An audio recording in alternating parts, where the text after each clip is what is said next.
আচ্ছা, আপনি তো আমাকে যে ইনজেকশনটা পুশ করছেন এটা আসলে কতটুকু কার্যকরিতা করে অথবা না করে আমি একদম প্রবাসী, ঠিক আছে। আমার 10 তারিখ ফ্লাইট, আমি ফার্মেসিতে গেলাম, ওই ইনজেকশনটার দাম মাত্র 75 টাকা, আর উনি আমার কাছ থেকে নিয়েছে 1500 টাকা। 999-এ ফোন দিছি, পুলিশ আসছে, আসার পরে ওনারা সমাধান করার চেষ্টা করছে, আমার 1500 টাকা রিটার্ন করতেছে। আমি এই টাকা নিতে প্রস্তুত নাই, কারণ আমি সুস্থ একটা বিচার চাই। আমি বললাম যে নামটা কি বললাম, ওনার সাথে অনেক আমার তর্ক হয়েছে যে পিএসওর সাথে। হওয়ার পরে উনি আমার বললেন যে নাম আমি বলতে পারবো না, ম্যাডামের অনুমতি লাগবে। তো আমি বললাম অনুমতি লাগবে কে? আপনি যে জায়গাতে ইঞ্জেকশনটা নিয়ে আইছেন, ওনার পরে পুশ করছেন, আমার জানার অধিকার আছে আমি রোগী হিসাবে যে এইটা ইঞ্জেকশন কী মারছেন। তো উনি বললেন যে আমি বলতে পারবো না, অনেক জোড়া হয়েছে, হাতাহাতির পর্যায়ে টান চলে গেছে, ঠিক আছে। হাতাহাতি চলে যাওয়ার পরে উনি ডাক্তারকে ফোন দিলেন, দেওয়ার পরে বললেন ডাক্তারে ওই নামটা বলছেন, ওই ডাক্তারটা নাম ওষুধের নাম বলছে। ওষুধের নাম বলার পরে যখন আমি ফার্মেসিতে গেলাম, ওই ইঞ্জেকশনটার দাম মাত্র 75 টাকা, আর উনি আমার কাছ থেকে নিয়েছে 1500 টাকা ইঞ্জেকশনটার দাম কইয়া। এই পর্যন্ত ঘটনা। এরপরে আমি ডাক্তারের সাথে অনেক যোগাযোগ করার চেষ্টা করছি, পারছি না, উনি চলে গেছে।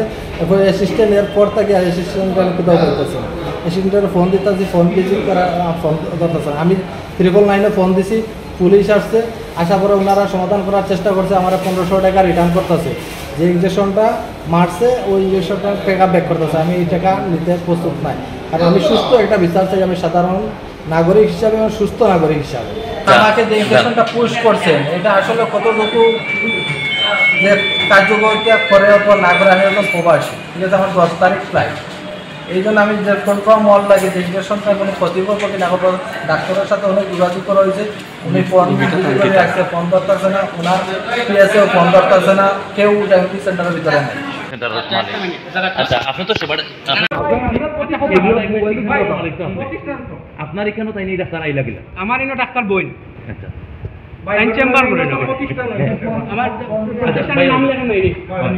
আপনার এখানে ডাক্তার আমার প্রতিষ্ঠানের লেখা আছে যে সেবা ডায়াগনস্টিক সেন্টার চেম্বার। আচ্ছা, জি, তাই ওনার চেম্বার করে। ডাক্তার ওখানে চেম্বার জি, প্রত্যেকদিন বিকালে তাই ওনার চেম্বার করে। তখন আপনারা যদি জাস্টিফাই করতে ডাক্তার বুয়া দেখিয়ার যে না, ডাক্তার বুয়া দেখিয়ার যে যেহেতু ডাক্তার মেহনাজুর নাম মানে এখানে চেম্বার করতেন, এই মুহূর্তে আমরা দেখি সুরাইয়া পুলিশ লেখা।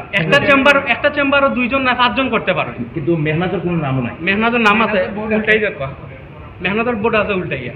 তাই যে সময় চেম্বার অন্য করেন তার লিস্টটা অন্য লাগানি হয়।